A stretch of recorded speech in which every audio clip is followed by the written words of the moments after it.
I'm so excited for our second masterclass. Thank you so much for joining us. I am so excited to have my dear friend, this dynamo, Kelly Hoey, here with us to talk about how to build your dream network. And Kelly is the authority on the issue of how to build your dream network. She knows how to build networks and connect with people better than anyone that I know. She comes from a place of authenticity and sincerity and integrity. She is intelligent. She is a class act. And I was fortunate enough to meet her when I was getting into the technology and venture capital ecosystem here in New York City. And Kelly was leading the charge of women in startups, in tech, investing. She was a beacon of light to so many. She's been a mentor, an advisor, and an investor, a powerhouse lawyer, a best-selling author, and she is the author of the book, How to Build Your Dream Network. She's going to tell us how to build our dream network. She wrote the book on how to literally build your dream network. So this is not something that she comes to us from a place of, oh, I think I have the answer, or it would be interesting to try this way, or this really works for me. She's written this whole book, Build Your Dream Network. And just quickly, something that I want to share is Kelly is, as I said, authentic and sincere and real. And when she sent me this copy of her book when it was coming out, she also did something that people don't do often, which was she sent me a handwritten note. And the handwritten note said, "Lauren, you are a star. Keep shining so strong and bright, lady. You inspire us all. XXK." Now, this you don't get often. I don't know if you're surprised that I kept it, but I kept it because I don't get handwritten cards often at all. And this marks the moment. You know, this was a really big moment for you to write this book and to put this book out in the world to teach people how to build their dream network, how to create an ecosystem of support and mentorship and advice that's going to help them get to the next level of everything that they want and deserve in life. And so I'm so excited to have you here today and to be able to tell us more of, you know, for me, I don't know, the Rolodex back in the day was how you could keep up with your business cards and how you could keep up with people. Yep. Now we have so many ways to keep up with people, you know. Yep. You're here. Which is the great news. I mean, you're here in real life, and I'm so grateful to have you, but it's hard to get people in real life today. It's really hard to get people to give you their time, their attention.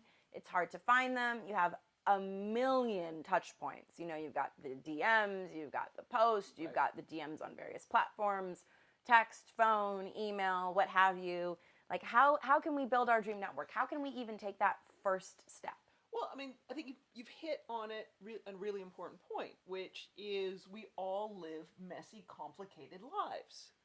And if you want to interrupt or engage with someone, you need to understand that their life is as messy and complicated as yours.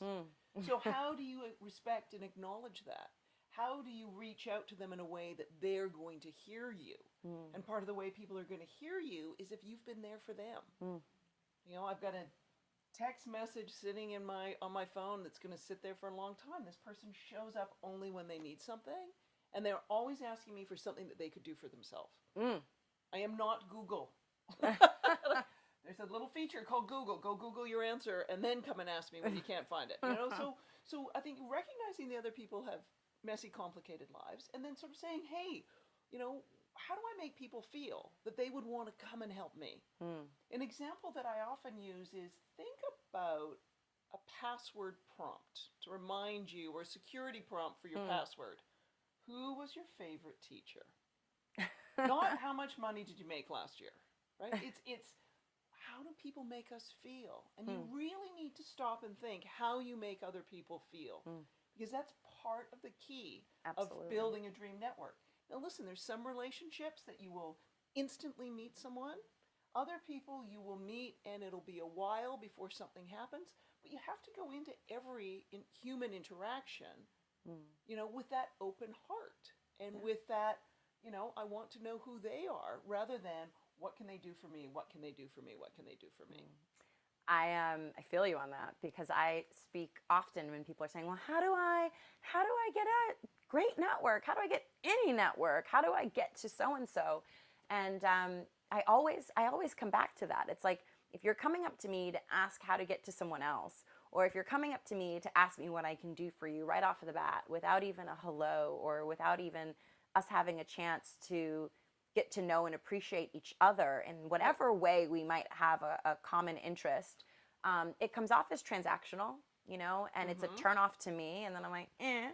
Right. But I also find that people don't really know how to walk this delicate line of being respectful of people's time so that you are concise, right? And so that you are to the point, especially if you're at a cocktail party or you're at an event where people might kind of have an agenda to be in and out, or they might have something else that they need to get to, without being so concise that you are just, hi, my name is so-and-so and I want or need ABC. Right. But like something like a cocktail party is a great example. That might be attending it for discovery, in the sense of, who are these people, or how does this group operate?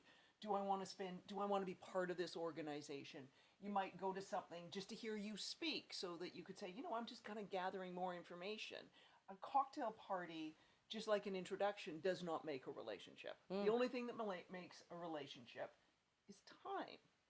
Because this whole thing with building a dream network is sort of this intersection of, I want to say, reputation, of who you are as a person.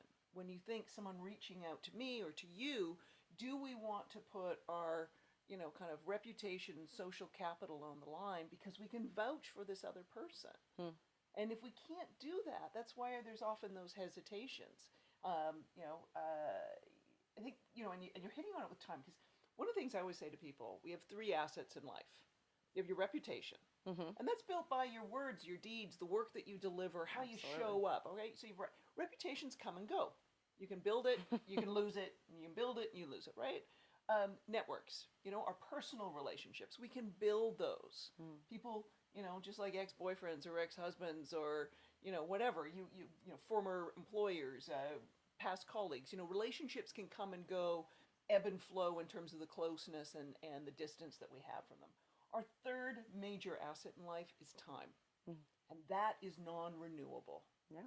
And that's the one, when you're thinking, you're thinking about how I'm going to approach someone and what I'm going to ask them for, you've not only got to think about, the time that you've known them, you got to think about the time you're asking them to invest in you. Yeah. And if you haven't invested a lot in them, and you're asking them to do something which is actually going to take a bunch of their time, and it's going to require a lot of their social capital, I'd say sort of back off, unless there's, some big value for them.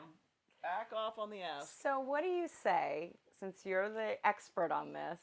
I have people ask me a lot of the time, hey, Lauren, I want to do something for this person that I'd like to have in my network, and I'd maybe like them to be an advisor or a mentor, but I don't feel like I have anything of value to give to them. I love this question. You know what? You have courtesy. You have, I want to say, your ability to follow up. You have your ability to do your homework. So, for example, if someone said to me, Kelly, I'd love for you to be a mentor, well, you got to give me more than that. And you got to show me why, where and how I could be a mentor, more than just saying, hey, I really, your career fascinates me, Kelly, I'd like you to be my mentor. That's not going to do it. I think also, too, you need to realize people could mentor you in very different ways. So take, for example, this masterclass. Yeah. In my mind, this is mentoring. So I think it's really being like having precise clarity why something they're not already doing, that they could be that mentor advisor for you, that you can't get the information somewhere else. You can't get it from their book, or you can't get it from their blog. You can't get it from interviews they've done, or media they've produced. So I think there's that element. I think when people do give you advice, following up on it. Yeah. So that's one of the things I talk about in my book is, this give, kind of the give, get of networking. But part of your give, when you think there's this power imbalance, is courtesy, just basic human decent courtesy, being thankful or grateful for the information or the time, and, following up. I mean, the number one networking mistake in my mind is the failure to follow up. Yeah. So to send a note to say, this is what happened, or here's what I did with your advice, or, I reached out to the person you suggested, and here's how that meeting went. Yeah. That's your networking give, particularly if you're networking with someone who you feel there's this power imbalance. You don't need to do the equivalent for them, in the sense of, hey, they made an introduction for me, I should make an introduction for them. Yeah. That may clutter their calendar and actually be an inconvenience. Yeah. Versus just being grateful for the time they've given you. Absolutely. And sometimes I say to the younger folks out there, or the ones that are in college or maybe high school, or that are starting in their career, that know that they have their eye on the prize. They know that they're driven and ambitious, and that they intend to follow through. Like, they do check all those other boxes, and they still feel like they're falling short. It's like, I can't invite them for a cup of coffee because they can get their own cup of coffee. Or even if I offer to take them to lunch, they can take themselves to lunch. And so might be agony if you didn't ask that. Like, that might be a painful, like, oh God, please don't ask me for lunch, right?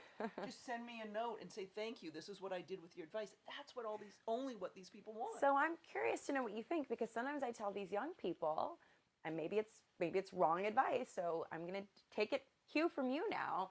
Sometimes I tell young people, hey, if you feel that way and you know that you're going to check all these other boxes, you're going to be respectful, you're going to give that courtesy, you're going to follow through, you're going to be on time, you're going to be thoughtful.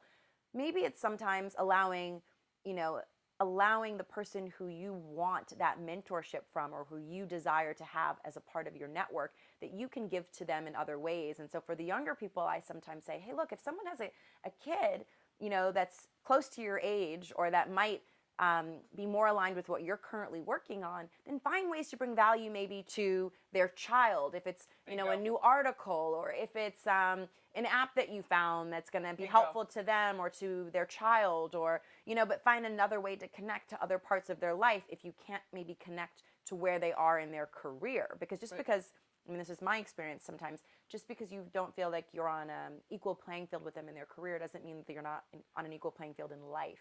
But in some other areas. We're in such a different world now. Yeah. So let me give a really great example. So I had a intern back when I had the Startup Accelerator, and extraordinary, and we, kind of stayed in touch. 4 years later, after she'd, let's say the internship was over, she'd graduated from college, she got the job at Google, all this kind of stuff.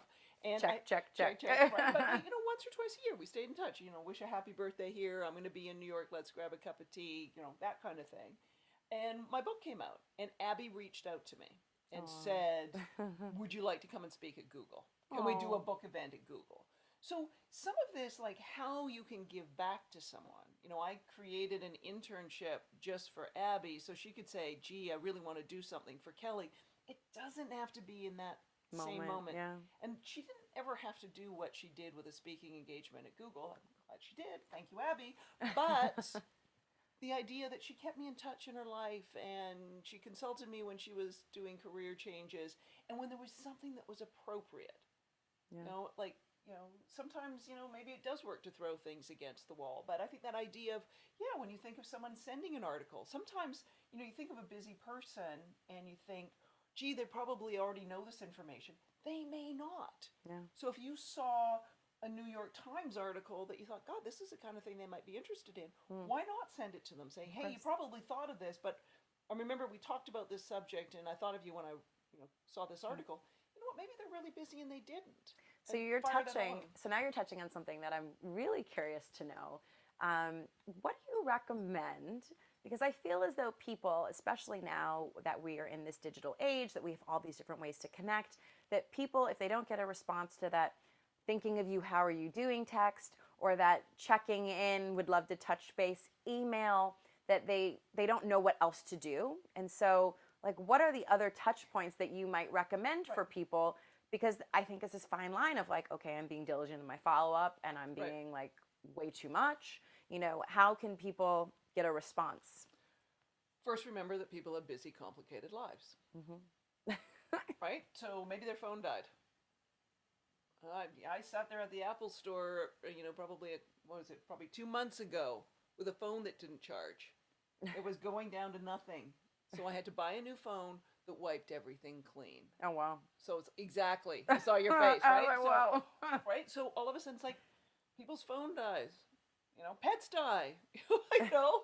Life happens. Life happens. Life so first happens. of all, remember, like, the dog may have eaten their email, like whatever it may be. So remember that. And I always sort of say, send the communication that you would want to receive.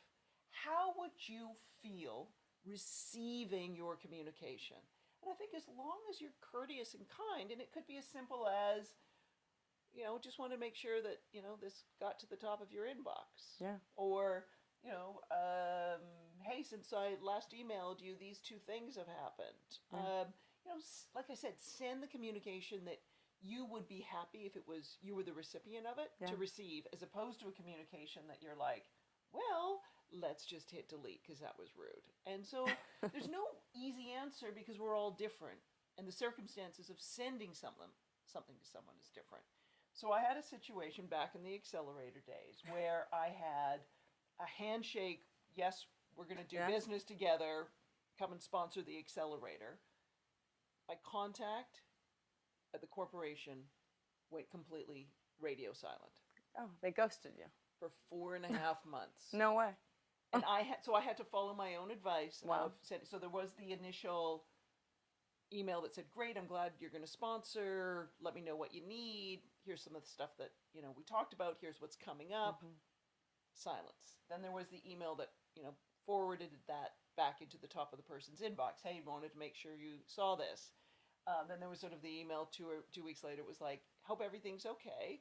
We're proceeding with these other things. When you're ready to, talk, let's talk. And then after that, I just decided, I'll just keep them posted. Like, hey, here's what we're moving on. Here's what we're planning.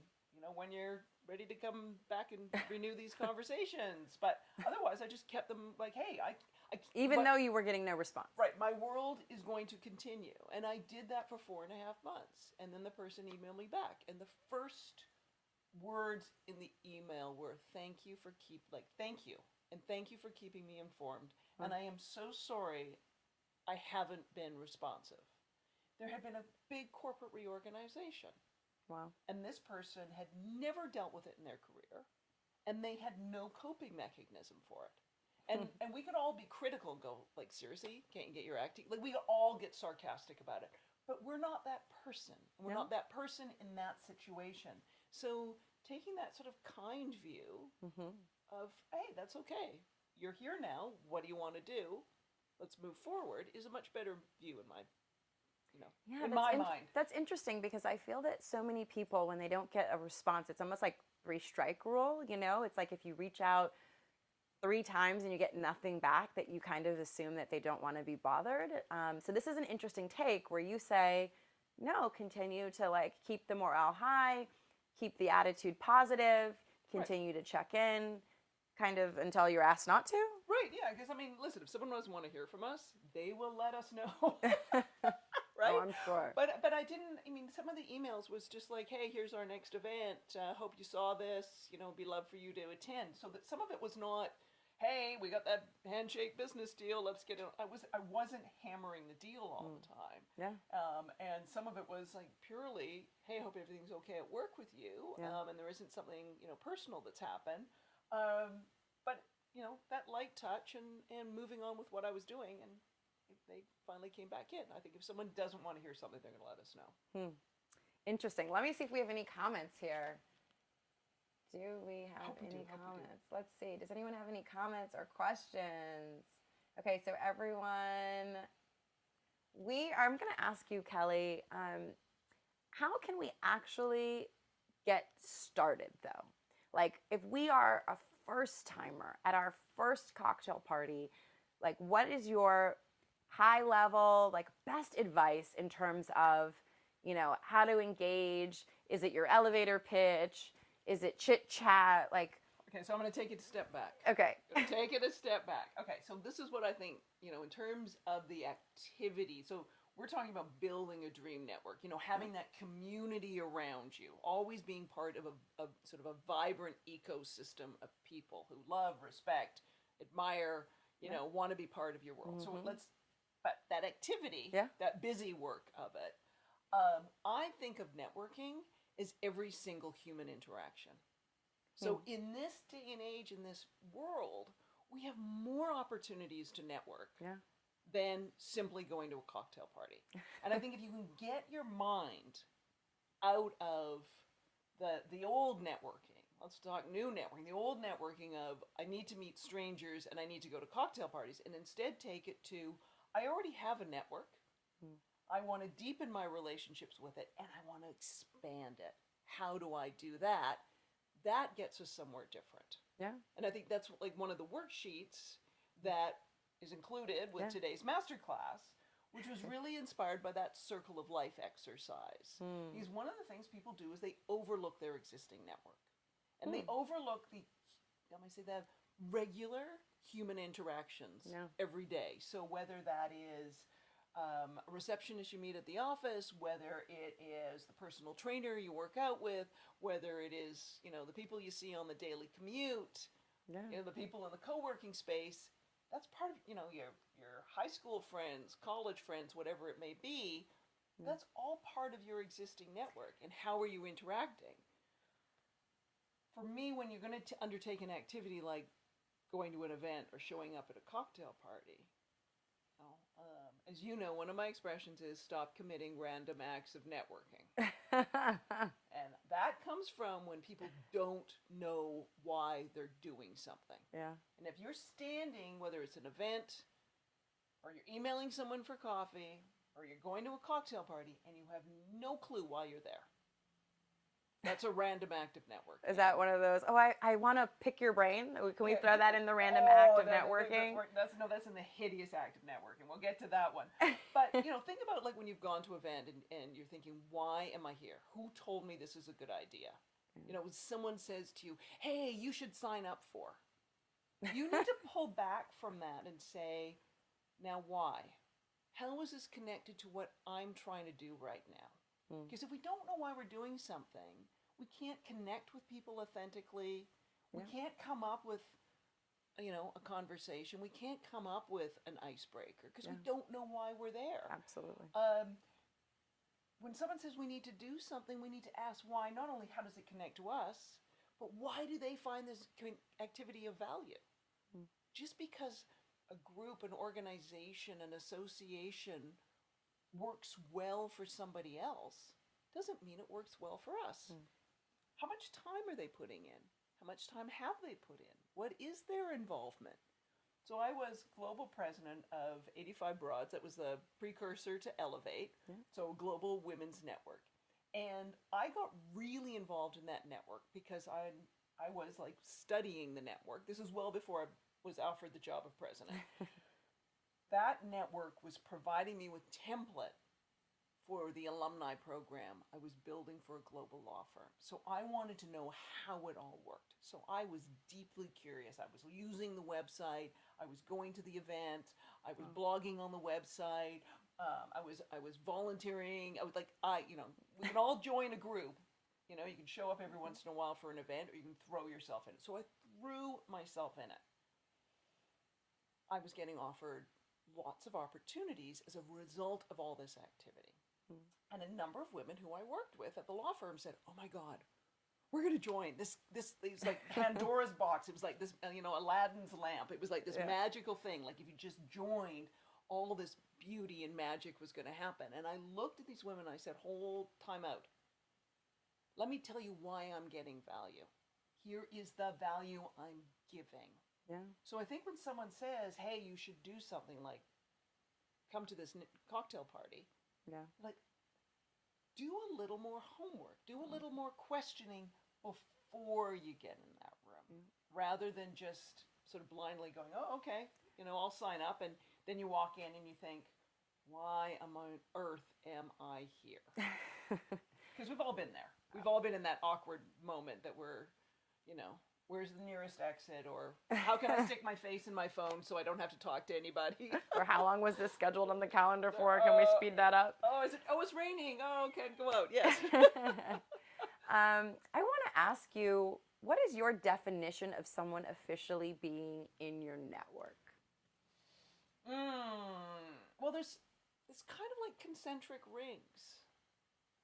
Oh, there's your close inner circle, and my close inner circle is probably very tight and very small, like sort of like your personal board of directors. Yeah. And then there are people that you have a familiarity with, and it could have come from anywhere earlier in life or later in life that you're sort of wondering maybe there's someone who was inner circle who's moved out, or maybe it's someone who's Moved out been and on moves in. yeah, exactly. Think like waves, Yeah. things come and go that way.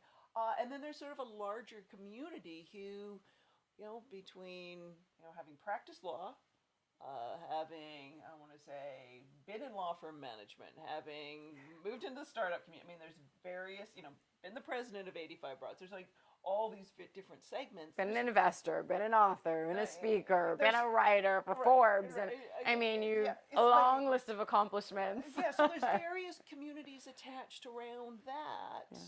But inner circle it's a tight, close one. Because I find sometimes people will, well, not sometimes, oftentimes people will say, oh yeah, that person's in my network. Oh yeah, I know them. And I'm often saying to people, well, just because you're connected to them on LinkedIn, or Right. you follow them on social networks, or Right. you might follow each other, doesn't necessarily mean that they are officially in your network or that they are officially your friend. You might be So able I think the word acquaintance, like, Right. it's like sometimes Yes. you're a friend, sometimes you're a colleague, sometimes you're an acquaintance. So, and at part what of a loose community that you Yeah. may be able to call on them for some things, Yeah. or you may. So that happens to me all the time when people say, "Hey, can you connect me to?" And I'm like, "Yeah, we're connected on LinkedIn. This is how and when I met them. That's all I know. I'm not in a position to make a direct introduction. I'm not in a position to provide you any more insights on this person because we met at a conference, we had a great conversation, now That's we're all you know. connected." Because, there's times when expanding your network in that kind of loose, light touch way is necessary. And there's other times when pulling your network in tight is necessary. But I think, this maybe gets to the, often enough people say, "Hey, can you introduce me to?" And the advice I always give people is you never just randomly introduce people. Always ask permission. Yes, absolutely. Always ask permission, because someone could say, "Great, happy to meet them, but I'm going on vacation, so don't do it for a week." Or no thank you. Or "No, thank you." And then you ruin your own relationship, or Right. compromise your own relationship and put yourself in an uncomfortable Yes. situation. Right. I want to dive into the worksheet, but before we do that, because you have such an incredible network, I know that you get tons of requests to, pick your brain, or probably even more requests to be connected to someone else that you are connected to, that somebody wants to reach. How do you respond to those people when you are unwilling or uninterested in opening your network to them for their benefit? So usually when people are reaching out, they're looking for an answer. So I always try and direct them to an answer. And You've got a lot of those. right, and again, it's why sort of generic advice on, hey, when you reach out to someone, or you see lists of 10 things you need to do. It's why I don't like that generic advice. It's just we're human beings. Networking is hard because it's a human activity. Yeah. Go back to, we are messy, complicated, weird creatures. A good day today and the same factors tomorrow may make it a completely heinous day. Yeah. So, that generic reach out and ask to pick their brain over coffee, like, no. Like, get that out. Like, that's like the worst bad habit. Like, get it out of your toolkit of what you think networking is. Because it's going to lead to someone turning off. So what I do is when someone reaches out, I try to direct them to the information. If I can direct them to a blog, if I can direct them to a webinar, if I can direct them to a podcast, that's where. Or if I can say to them, listen, here's the best place to catch me is at one of these public speaking events. Because there's no such thing as a 15-minute coffee. There just isn't. This is Not, true. not even if you work This in the is same true. workplace as someone. There's no such thing. I much prefer and say to people, when you know what it is you need, ask for it. Show someone that you have done sort of the layman's work in the background. There's a Einstein quote I refer to a lot. He was asked if he had an hour to solve a problem, how he would do it. And he said he'd spend 55 minutes thinking about it. Wow. Spend more time thinking, Yeah. and then ask a better question. And then the person you're reaching out to can say, let's jump on the phone, or let's meet for coffee, or you'll find your answer here. Yeah. Let me direct you, kind of to that. Unless I know the value to the person, when you're thinking about the situation when someone says, hey, Kelly, Lauren, can I have an introduction? Unless I can see the value to that other person, to Lauren, to say to you. And you know both sides of the equation enough to Right. know To you say- guys to confidently say you'll hit it off, or No, but even this then, is the beginning of a great even then- friendship. Even then, I'd say, tell me why Lauren wants to talk to you. Like, what? Hey, Lauren, I really want to talk to you. You can make an intro. Why does Lauren want to talk to you? Would be my response. And then I expect to see something that is like, what is of value to Lauren? Not like, oh, well, she'd be really helpful to me. That's nice. Where's the value to Lauren? Yeah. And then once I get that, I'm taking that information without the other person on it, and I'm reaching out to you and I'm saying, hey, this person wants to talk to you. Here's why the reasons they say they want to talk to you. Let me know.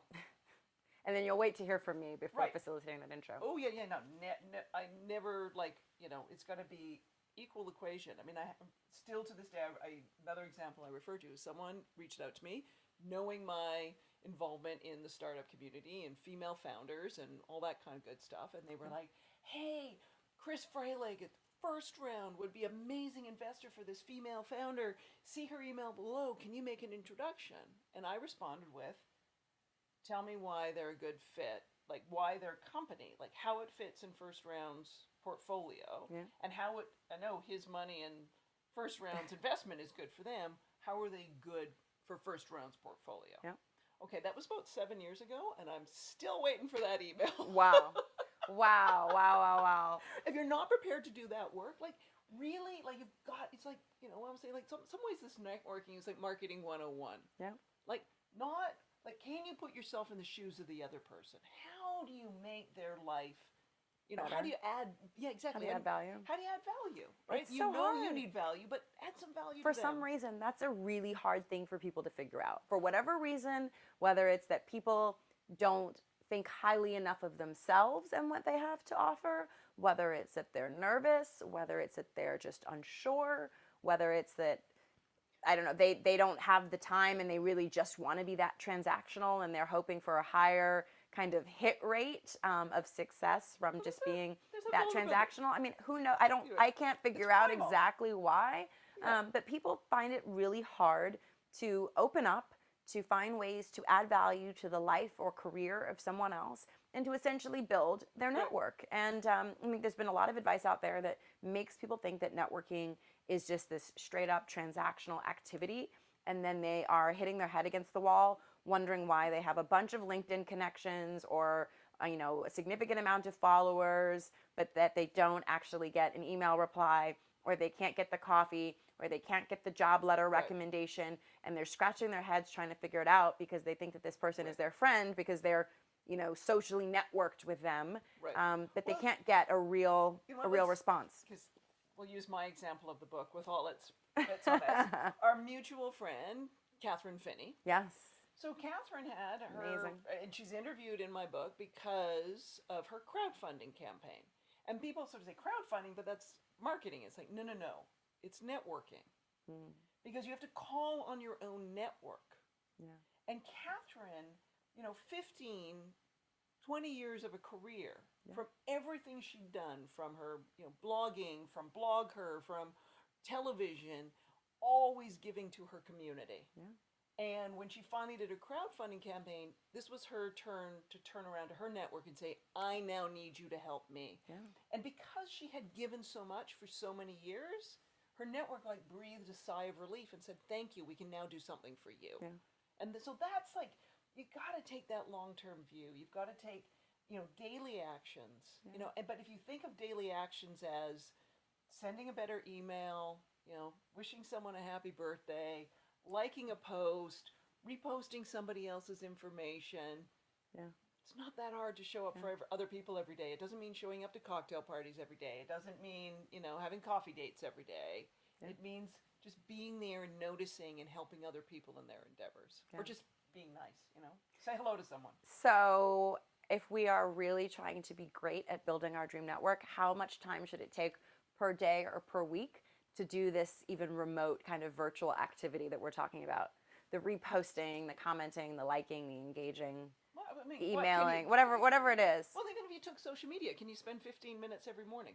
Yeah. Could you go to LinkedIn and see if someone's got a promotion? Can you, head on over to Facebook, see if someone's got a birthday? Can you head on over to Twitter? Maybe you keep a list of people you want to, keep an eye on. Yeah. Can you go and retweet some of their stuff or, say hello to them? I have a calendar entry every day, which is sort of reach out and say hello to someone. And I force myself to think of someone that I don't typically text or DM or email or call, and think about how I can send a note out to them.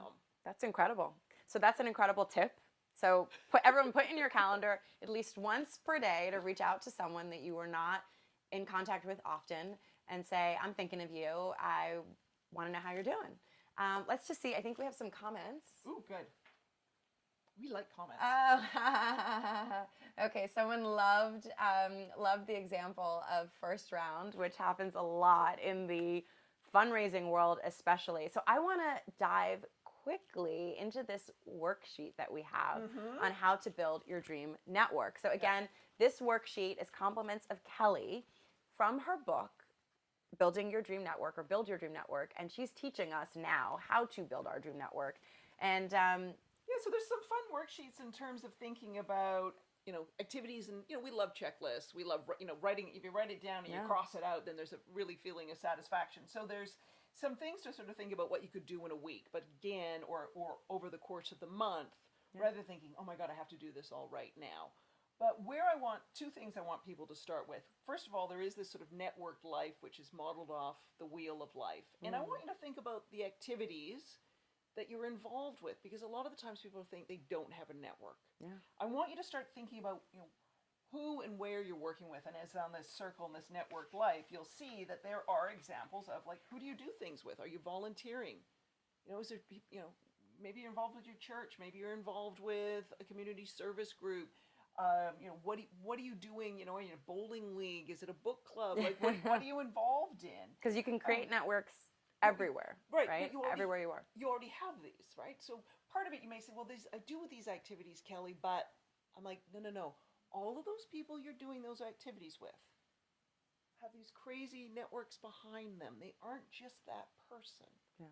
And that's why I'm like, I want you to, first of all, write down, all these areas, who's your banker, who's your financial advisor, who's your accountant, right? Like, that's part of your network. And they have networks. And then think about all these things. Maybe there's a gym class you always go to, or, Soul Cycle, or whatever it may be. So write down all of these. And then I want you to think about the conversations you're having with them. Because you might say, oh, well, Kelly, it's just my fitness instructor. Well, I know one friend talks about his business with his personal trainer. Yeah. His personal trainer has made the most valuable business introductions because of his other clients. Like, who's listening to you?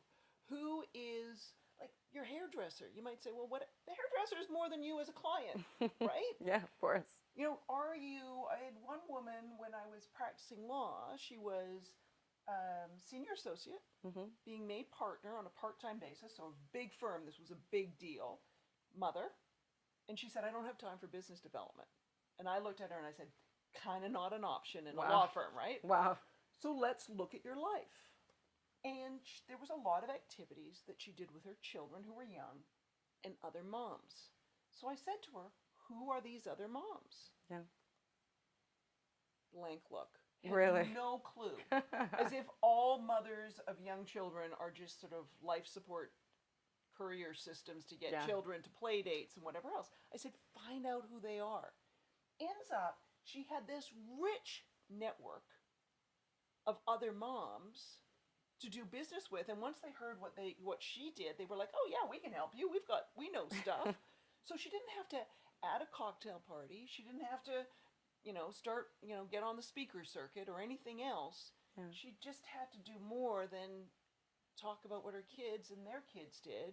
She had to look at this other person as a far more complex human being. Yeah. So that would be the thing I'd say, like, really look at your own network and think about the conversations you're already having with them. and can you mix those up? And then the other part on this worksheet is we've got... And I feel like that is something that people struggle with all the time. I feel like people, I often hear, it's like, I'm in the room, I'm there, but why aren't I connecting? Or, I know that there's value in this room. Why aren't I getting any of that value? Right. So I'm curious to know from our audience, if you all want to chime in the questions. We are watching for your questions. I'm here kind of peeking over, making sure that we're not missing anything.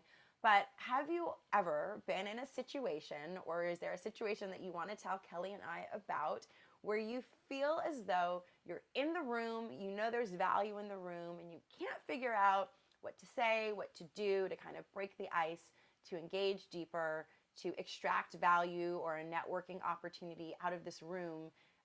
Because I feel as though a lot of people might be in these spaces, right? And there are a lot of people, you join things, you sign up for things, and then you either freeze or you don't know what to do or what to say.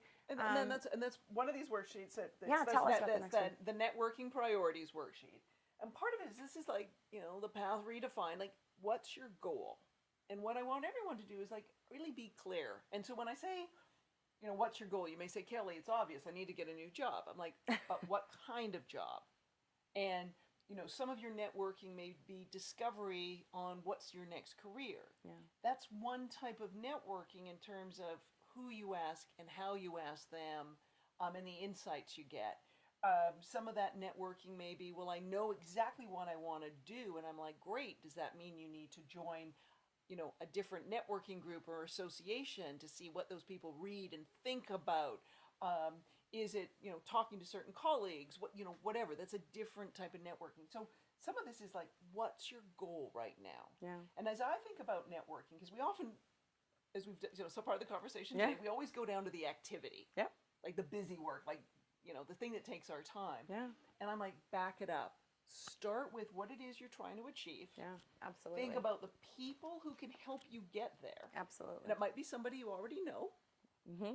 It might be an activity you're already doing. And then think about the right way to connect with that particular person. Yeah. And that particular person may be a coffee person, they may be an email person, they may be a text person, they may be a Twitter person. Yeah, so you have to meet them where they are. You got to meet with that particular person. But for each of our goals and things we're achieving in life, it's not necessarily the same network. So, let's go back to both of us being authors and writing a book. There was the network I tapped to say, where the heck do you get started on this damn thing? And I was gonna get there, because on the back of Kelly's book is an insane list of what's called in the literary world words of praise. And I mean, your words of praise are incredible. Yeah, but Porter Gale and Craig Newmark, founder of Craigslist, and Ofria Adut of Astro Twins and astrostyle.com, and Allison Levine, New York Times bestseller of On the Edge, and Marcy Albler, vice president of Encore.org and author of the Encore Career Handbook, Dr. Sue Black, author of Saving Bletchley Park. I mean, how can you get these people, because there's a lot of horror stories out there. So if any of you have had a horror story and you want to ask your question to us on, like, how can I avoid that horror story happening again, now's your time to chime in with the questions. Chime in with questions. Chime in. I know it's hard, and this is a topic where a lot of you, especially around networking, I feel as if people have questions, and they still don't feel comfortable asking them, which is why we're just giving you all of this information, because I'm assuming, based upon my experiences, some of these experiences that Kelly and I have shared over the years, or that I'm sure you've experienced as well, like, we know how hard it is. We know how hard it is to build your dream network, how intimidating it can be to be in a powerful room that you admire, that you're like, gosh, I really want this room to be my network, but how? How can I add value? How can I ask? What do I say? How do I start? How do I follow up? How much follow-up is too much follow-up? So let's just start here. How do you get these words of praise? So this is the thing people need to remember. Like, you write a book on networking, you got to eat your own dog food on a daily basis. So I don't just give out this advice, I do it daily. So when I was asked by my publisher to say, hey, we need some words of praise for your book, I couldn't email strangers. I had to go to people I know. Yeah. It had to be someone who knew me and I had a relationship with. And that's how all of those things happen. And some of those people, they're the best of friends. Others I see once in a blue moon, but there was a personal connection. Probably the better example, so you've got the hardcover, I got the paperback. The foreword to the paperback was written by the best-selling author Tom Peters. Tom and I have known each other for 8 years. And that relationship started on Twitter. Wow. And it started with following each other. And as I say to people, how is a nod or a in person, you think like at a cocktail party when we go, oh yeah, interesting. When someone says a comment or makes a comment, how is that different than a retweet or a like? It's not. It's the digital equivalent of that. So I think of Twitter as that in-person experience, just as I do with Facebook or LinkedIn. Different context, but Twitter's truly the cocktail party. So Tom and I have talked to each other for 8 years. Wow. We've had coffee once. Wow. And when it came around to doing the paperback, he was there for you. He reached out and offered to write the foreword. Wow. And we have this really close relationship because I bring a very human approach. Yeah. Boom, onto the digital platform. Yeah. But you know what? You think about this. So the book is very case study driven. So some of these examples people may have, like, gee, I know the networking group I need to be a part of. How do I make it meaningful? My friend Jen Scalzi, that exactly happened to her when she moved to New York, knew no one, and needed to build a line of business. And she did that, but she identified this group, the Legal Marketing Association, and she's like, you know what, let me go to the first meeting. Let me kind of I'm not here to meet anyone. I'm just going to play like sleuth. I'm going to watch. I'm going to see the human dynamic. I'm going to see what goes on, so I can figure out over time what my role is going to be here. She arrived early because, like I said, she didn't want to arrive when it was all happening. She wanted to see how people came in. She wanted to see how what was the dynamic. She arrived. It was a hot mess. It was disorganized. The name tag table was a fright. And so she immediately knew how she could add value and get to know people. And she introduced herself as a new member. And she said, can I lend you a hand? And they were like, oh my God, the organizers were like, thank you, thank you, thank you. Yeah, small things. Number one tip, you want to get to know everyone? Don't just show up at an event. If you've got a chance to volunteer and be part of the activity, do it. You meet everybody. Handing out name tags. And so a tip for anyone on this, if you're setting up a name tag table, do not set up the name tags so people can take their own. Set them up so you have to hand them, so you can go, hi Lauren, nice to meet you. Yep, right? These touch points. These touch points are so important. And networking it's hard work. Networking is never done. Hard work. There is an art to networking. And Kelly has been generous with her resources from her book, Build Your Dream Network, with the worksheet that all of you have access to here in the masterclass for download. You can use this worksheet and go through all of these steps, go through all of these pages, do your circle exercise, figure out how to get your foot in the door, and then figure out the best thing to say when you're there, and the best way to follow up, and the best way to add value. And then before you know it, so long as you're consistent, because consistency is always key, right? This is not crash and burn. This is not, go get Kelly's book, read the book, do the worksheet, go do everything once, and then stop. No. You have to keep going. So go get Kelly's book. It's incredible. This is kind of like getting Kelly's book. It's incredible. This is like getting the washboard stomach. Like, we all know what we have to do. You got to do your sit-ups every day. And you got to show up. But you have to constantly work at it. You have to constantly work at it. But Kelly's words, even from today in this masterclass, are an incredible guide, along with the worksheet, which is going to actually give you those actionable steps on how to do it, how to do the things that might make you uncomfortable, how to engage, how to follow up, where to place value. If we're going back to your circle exercise, how to take the outside parts of the circle and bring them closer in at times, how to take the inside parts of the circle and maintain those connections, allow them to maybe go a little bit broader, but not too broad when maybe you move industries or they move industries, or for whatever reason, there's a variety of them, that your touch points are not as frequent as they might have been at the moment that you met someone. But building your network takes time, takes talent, takes authenticity, sincerity, high levels of emotional availability and self-awareness, right? To be able to know how you can add value and to be able to know the thoughtful and tactful ways to ask someone to be of value or of service to you, and to make sure that it is always this two-way street, right? Kelly is here for me today and here for you today to help us learn how to build our dream network.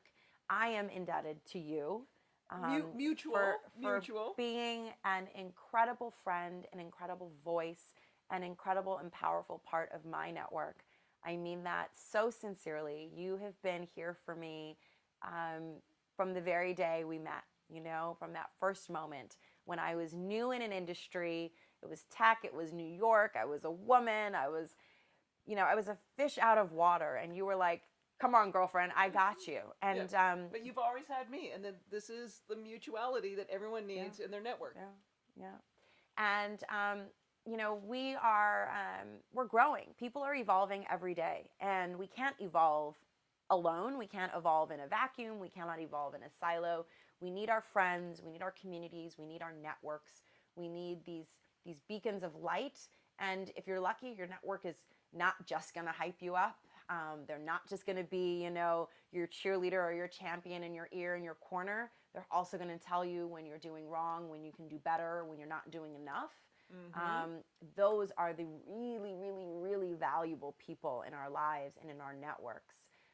And we are so excited to be launching, yes, this masterclass series, but also moving on into courses. And so the Path Redefined.thinkific.com is where we have more information on going deeper into taking these actionable steps in your life, in your career, to build your dream network, to prepare yourself for all of the strategies, all of the tips, all of the tools that you need to get to the next level of everything you want and deserve in life on your own terms. And we can do it with our networks. We need our loved ones, our friends, our family, our colleagues, our networks. If we're lucky, all of those people with all those different titles become part of our network. And our life will soar. And again, Kelly, I'm so grateful to you. Thank you so much for being here and for sharing yourself and your talent and for teaching us how to build a dream network. I'm Lauren Maillian. This is my dear friend, Kelly Hoey. Follow her at JK Hoey online, on Twitter, on Instagram. Check out her website, read her Forbes columns. She is incredible. Follow her, keep up with us. Stay tuned for more. Thank you so much. Go into the world, do your worksheet. See you in our Facebook community. Build your dream network. See you later.